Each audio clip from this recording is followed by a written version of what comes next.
2026 সালে তৃতীয় সেমিস্টারে 2026 সালে যারা উচ্চ মাধ্যমিক পরীক্ষা দেবে তৃতীয় সেমিস্টার থেকে, তাদের জন্য এবিটি এর টেস্ট পেপার বেরিয়ে গেছে। 2026-27 সায়েন্স, আর্টস, কমার্স সাবজেক্টের জন্য এই এবিটি এর টেস্ট পেপারে আমি ইতিহাস, ভূগোল এবং রাষ্ট্রবিজ্ঞানের যে সেটগুলো আছে আমি তোমাদের প্রশ্নের উত্তর সহ ব্যাখ্যা দিয়ে দেব। এই উত্তর সহ ব্যাখ্যা সমেত ক্লাস করাবো। ঠিক আছে, যারা এবিটিও টেস্ট পেপার কেননি, প্রশ্ন প্র্যাকটিসের জন্য এই টেস্ট পেপারটা কিনতে পারো। তোমাদের প্রশ্ন প্র্যাকটিস অনেকটা সুবিধা হবে। আজকে তোমাদের সঙ্গে আলোচনা করব উচ্চ মাধ্যমিক তৃতীয় সেমিস্টারে রাষ্ট্রবিজ্ঞানের এবিটিএ টেস্ট পেপারে এসি 1 পেজের একটা প্রশ্নপত্র নিয়ে। এই প্রশ্নপত্রে শুধুমাত্র আমি প্রশ্নপত্রের উত্তর বলবো না, তার সঙ্গে সঙ্গে প্রশ্নের উত্তরের সঙ্গে সঙ্গে ব্যাখ্যাও দেব।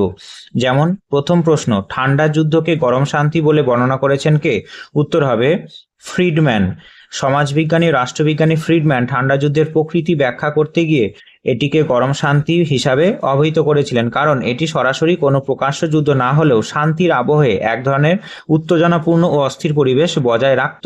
তাহলে প্রশ্নের উত্তর বলার সঙ্গে সঙ্গে এরকম ব্যাখ্যাও বলে দিলাম, যাতে তোমাদের বুঝতে সুবিধা হয় প্রশ্নের উত্তর, এবং এই প্রশ্নের সঙ্গে আরো যদি প্রশ্ন জড়িয়ে থাকে তাহলেও বুঝে যাবে। 2 নম্বর প্রশ্ন, ঠান্ডা লড়াই শব্দটি প্রথম প্রয়োগ করেছিলেন কে?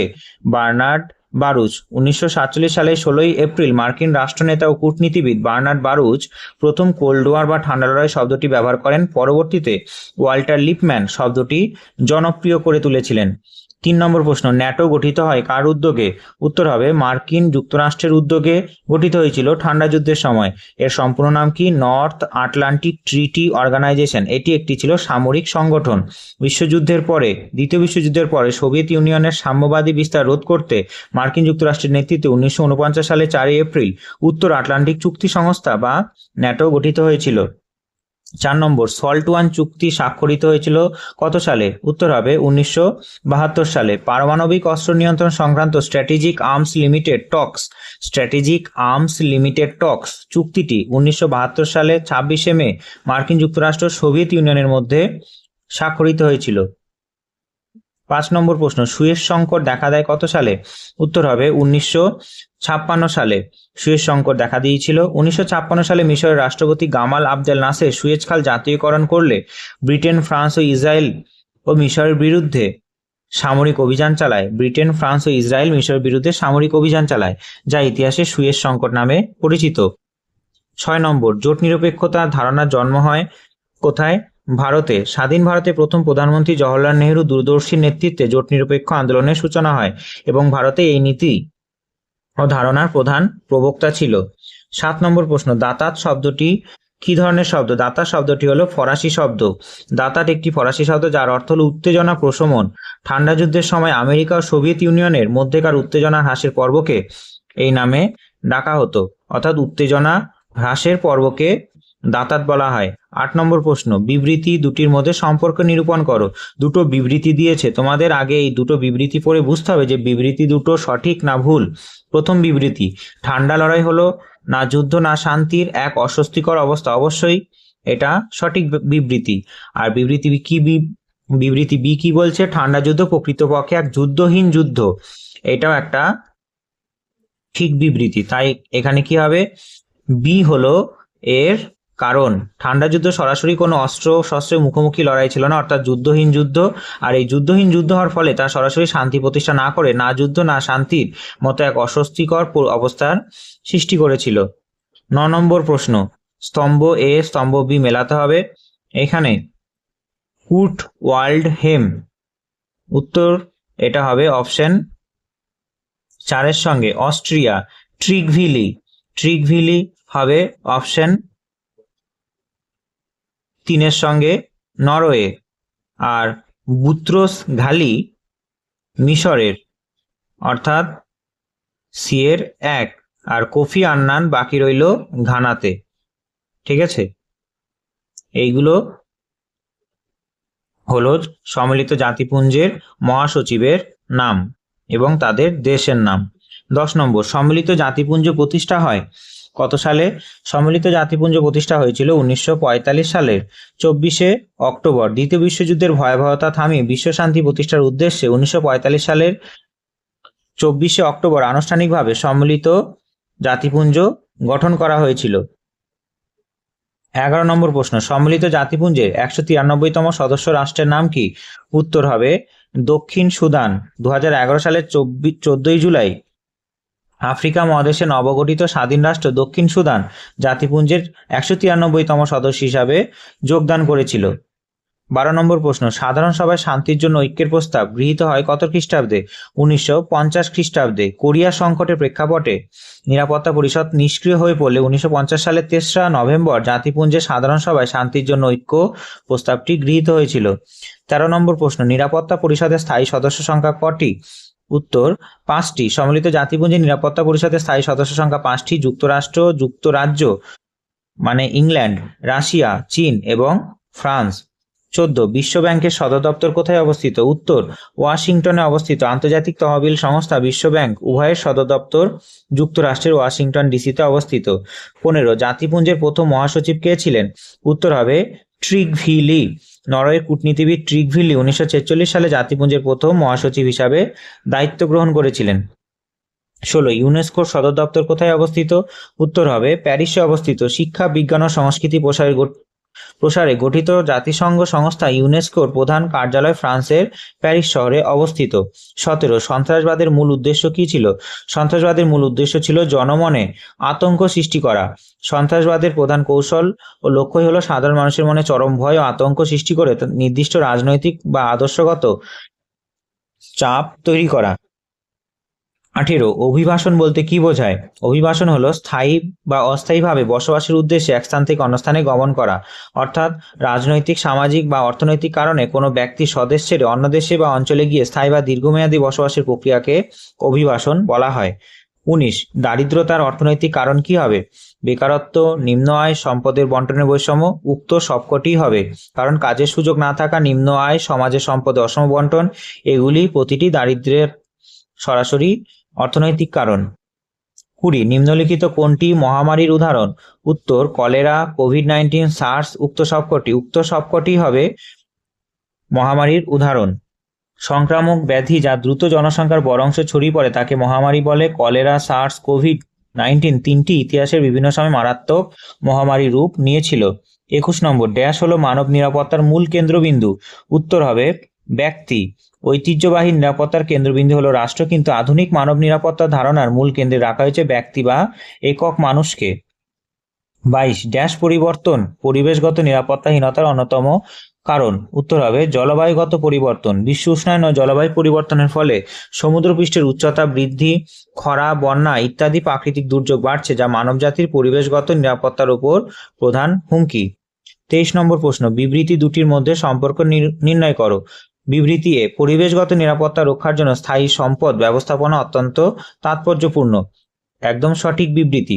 বিবৃতি বি, অরণ্য ধ্বংস পরিবেশগত নিরাপত্তাহীনতার অন্যতম একটি কারণ। এটাও ঠিক হবে, অর্থাৎ বি হলো এর কারণ। অর্থাৎ অরণ্য ধ্বংসের ফলে পরিবেশে ভারসাম্যহীন হয়ে পড়ছে।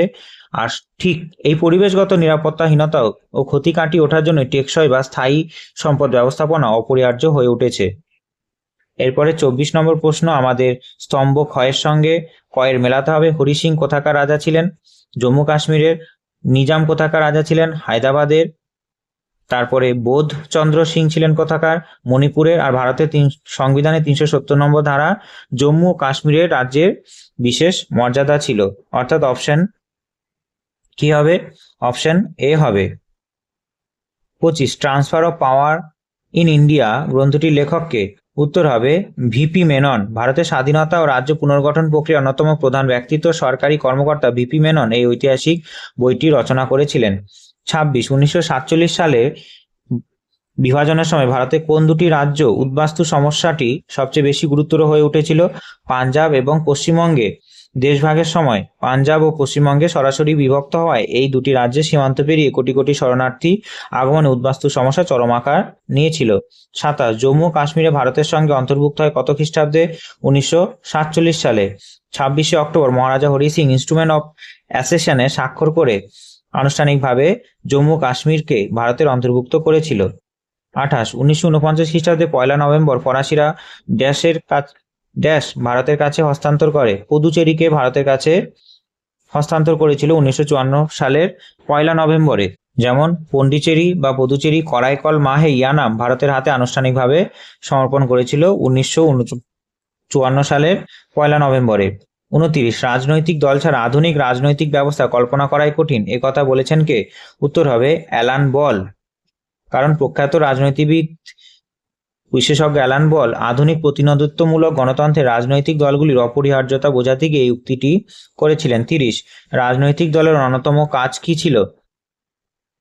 নীতি নির্ধারণ, প্রার্থী মনোনয়ন, সরকারের স্বৈরাচারিতা রোধ, অর্থাৎ উক্ত সবকটি তাদের অন্যতম কাজ।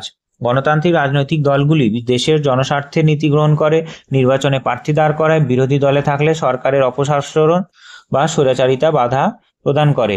31 নম্বর প্রশ্ন, বিবৃতি এ এবং বিবৃতি বি প্রতিটি রাজনৈতিক দলের সুনির্দিষ্ট কর্মসূচি থাকে, অবশ্যই ঠিক।